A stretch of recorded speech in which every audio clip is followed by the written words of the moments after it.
Hello दोस्तों, मैं सरिता अपने चैनल हिंदी ज्ञान में आपका स्वागत करती हूँ। आज का हमारा विषय है लिंग।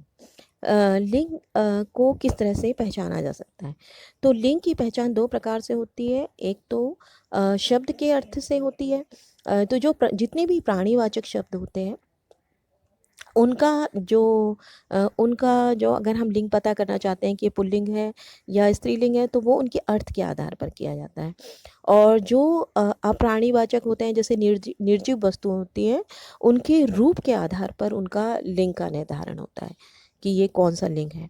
तो अ, और दूसरा, कुछ शब्द जो लिंग होते हैं उनमें जो कुछ शब्द ऐसे होते हैं जो हमेशा स्त्रीलिंग ही रहते हैं, उनमें किसी तरह से परिवर्तन नहीं होता। जैसे है छिपकली, मछली, मक्खी, चील, तितली। ये जो शब्द होते हैं ये हमेशा स्त्रीलिंग होते हैं। इसी तरह से कुछ जो शब्द होते हैं वो हमेशा पुल्लिंग शब्द के लिए ही उनका प्रयोग किया जाता है।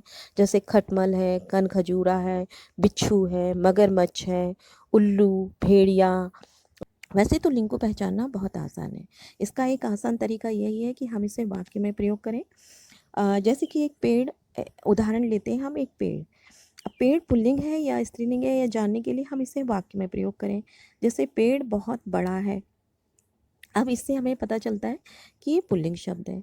इसके अलावा जो लिंग पहचानने के कुछ नियम भी हैं, और आज हम उन्हीं नियमों के बारे में इस वीडियो में जानेंगे, जिससे कि हम आसानी से पहचान सकें। तो सबसे पहले हम जानते हैं कि पुल्लिंग शब्दों की पहचान कैसे की जाए। जितनी भी इलेक्ट्रॉनिक वस्तु हैं, जैसे टेलीफोन, कंप्यूटर, टेलीविज़न, कैमरा आदि, ये पुल्लिंग शब्द के अंतर्गत आते हैं। इसी तरह से पेड़ों के नाम, जैसे आम का पेड़, पीपल का पेड़, नीम का पेड़, अमरूद का पेड़, जामुन का पेड़, ये पुल्लिंग शब्द हैं। पहाड़ों के नाम जैसे हिमालय पर्वत, विंध्याचल पर्वत, नीलगिरी पर्वत, जितने भी पर्वत हैं ये भी पहाड़ हैं, ये पुल्लिंग शब्द हैं। समुद्रों के नाम जैसे अरब सागर, हिंद महासागर, प्रशांत महासागर, ये नाम जो है। इसके अलावा और भी जो महासागरों के नाम हैं वो पुल्लिंग शब्द के अंतर्गत आते हैं। इसके अलावा जो समूहवाचक शब्द होते हैं, जैसे परिवार एक समूह को बताता है, समाज है, वंश है, झुंड है, जो एक समूह के बारे में बताते हैं, वो भी पुल्लिंग है। देशों के नाम है जैसे भारत, जापान, इटली, अमेरिका, रूस, ये पुल्लिंग शब्द हैं। अनाज के नाम जैसे कि चावल, बाजरा, अ, उम, अ, गेहूँ, चना, ये पुल्लिंग शब्द हैं। इसमें जैसे कि अरहर बोलते हैं हम, अरहर जो दाल का नाम है। मूंग है, ये स्त्रीलिंग शब्द है। इसमें मक्की भी स्त्रीलिंग शब्द है। इसके अलावा रत्न है जैसे हीरा, मोती, नीलम, पुखराज, नीलम, जो है ये गोमेद, ये जो है पुल्लिंग है। और जो चांदी है वो स्त्रीलिंग शब्द के अंतर्गत आती है।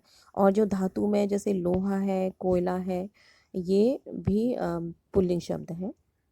वर्णमाला में स्वर और व्यंजन दोनों होते हैं।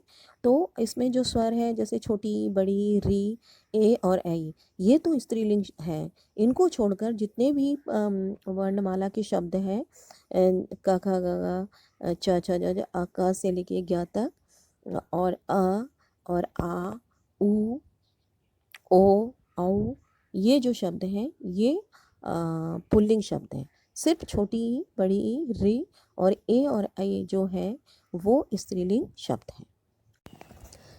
इसके अलावा शरीर के कुछ अंग हैं जैसे हाथ, पैर, सिर, कान, ये इस पुल्लिंग शब्द हैं। दिनों के नाम जैसे सोमवार, मंगलवार, बुधवार, जो हम बोलते हैं बृहस्पतिवार, शुक्रवार, ये भी पुल्लिंग शब्द हैं। कुछ भाववाचक संज्ञा जैसे मोटापा, बचपन, दिखावा, बुढ़ापा, ये भाववाचक शब्द कहलाते हैं। इसके अलावा जैसे आकारांत और आकारांत शब्द वाली शब्द जैसे वन, धन, गांव, छिलका, घड़ा, कपड़ा, वस्त्र, भोजन, बर्तन, ये पुल्लिंग शब्द के अंतर्गत आता है। इसके अलावा जैसे कि दान, एरा, वाला, कहना, बाज, वान, शील, अर्थी, दाता, ये जो प्रत्यय लगे होते हैं शब्दों के पीछे, ये भी पुल्लिंग शब्द होते हैं। जैसे एरा प्रत्यय लगा, ममेरा, फुफेरा, दान से फूलदान, पानदान, खानदान, वाला से पान वाला, दूध वाला, सब्जी वाला, ये आ जाएगा। या जैसे खाना प्रत्यय लगने से कारखाना, या वान प्रत्यय लगने से धनवान, या ई शील प्रत्यय लगने से सुशील। इसके अलावा अर्थी प्रत्यय लगा के जो शब्द बनते हैं, जैसे विद्यार्थी, ये इसके अलावा दाता है, दाता, अन्नदाता, ये भी पुल्लिंग शब्द कहलाते हैं। तो ये पुल्लिंग शब्द वाले शब्द थे। अब हम कुछ विशिष्ट स्थान है, जैसे मंदिर है, भवन है, शिवालय है, मंत्रालय या गृह, शयन गृह है। इसके अलावा और भी जो शब्द होते हैं ये आ जाते हैं, जैसे विद्यालय है, सचिवालय है, मंत्रालय है, परीक्षा केंद्र है। ये भी जो कुछ विशिष्ट स्थान हैं जो कि पुल्लिंग शब्द के अंतर्गत आते हैं। तो ये थे पुल्लिंग शब्दों को पहचानने वाले शब्द, जिनसे हम पहचान सकते हैं कि ये पुल्लिंग है। अब हम जानेंगे कि ये स्त्रीलिंग शब्द कौन कौन से होते हैं। जितनी भी नदियों के नाम होते हैं वो स्त्रीलिंग होते हैं, जैसे गंगा, यमुना, नर्मदा, सरस्वती।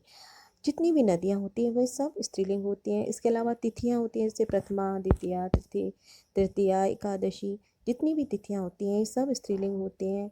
और भाषाओं के नाम भी स्त्रीलिंग होते हैं, जैसे हिंदी भाषा, संस्कृत भाषा, अंग्रेजी भाषा, कन्नड़ भाषा, तेलुगु भाषा। जितनी भी भाषाएं होती हैं ये सब स्त्रीलिंग शब्द होते हैं।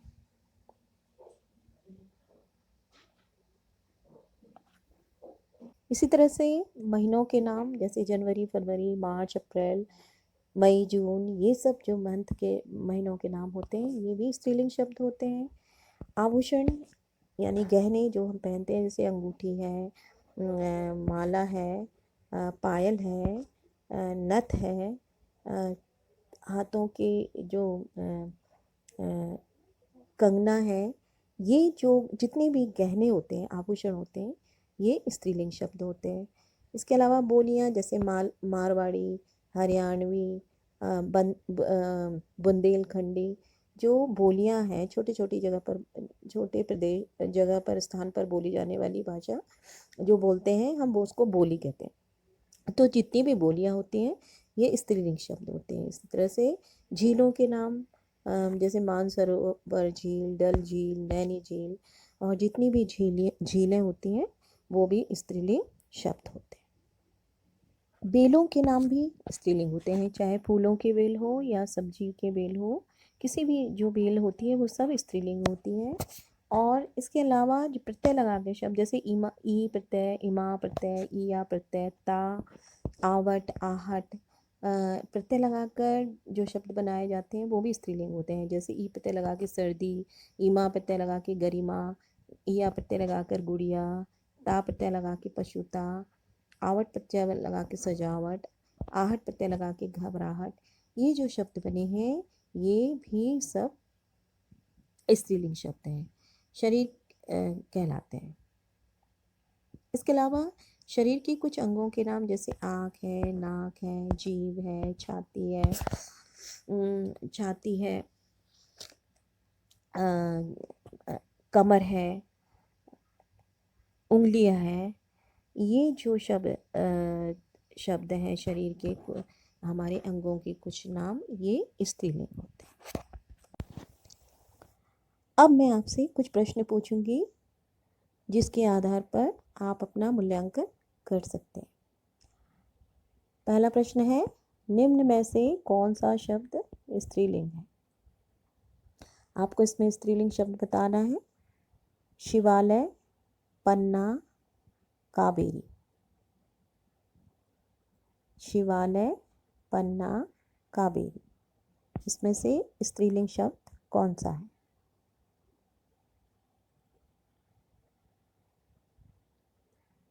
इसका स्त्रीलिंग शब्द है कावेरी। कावेरी ये नदी का नाम है और नदियों के नाम स्त्रीलिंग होते हैं। दूसरा है, स्त्रीलिंग शब्द बताओ इनमें से। छिपकली, मोटापा, मंत्रालय। इसमें से स्त्रीलिंग शब्द बताना है, छिपकली, मोटापा, मंत्रालय। इसका उत्तर है छिपकली। अगला प्रश्न है, पुल्लिंग शब्द बताओ।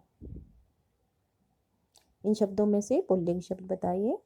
रोमन, विद्यालय, चूही।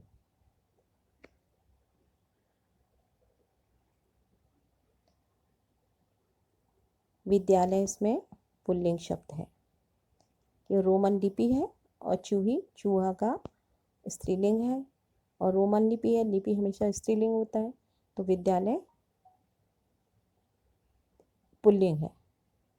मतलब रोमन लिपि होता है, लिपि होती है, और लिपि हमेशा स्त्रीलिंग ही होती है, जैसा कि हमने पीछे पढ़ा था।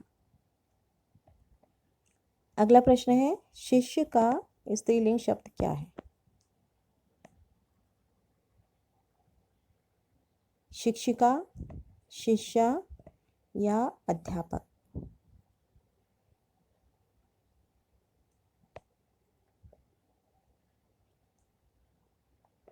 इसका उत्तर होगा शिष्या। शिष्य का स्त्रीलिंग शिष्या। आ लगाने से भी हमने जैसे पढ़ा था कि आ लगाने से स्त्रीलिंग शब्द बन जाते हैं। तो शिष्य में प्रत्यय लगा हुआ है, तो ये स्त्रीलिंग। तो अब ये जो मैंने प्रश्न दिए थे, आप इनसे अपने उत्तर का मिलान कर सकते हैं और जान सकते हैं कि आपको ये जो हमने वीडियो बनाया है कितना समझ में आ गया।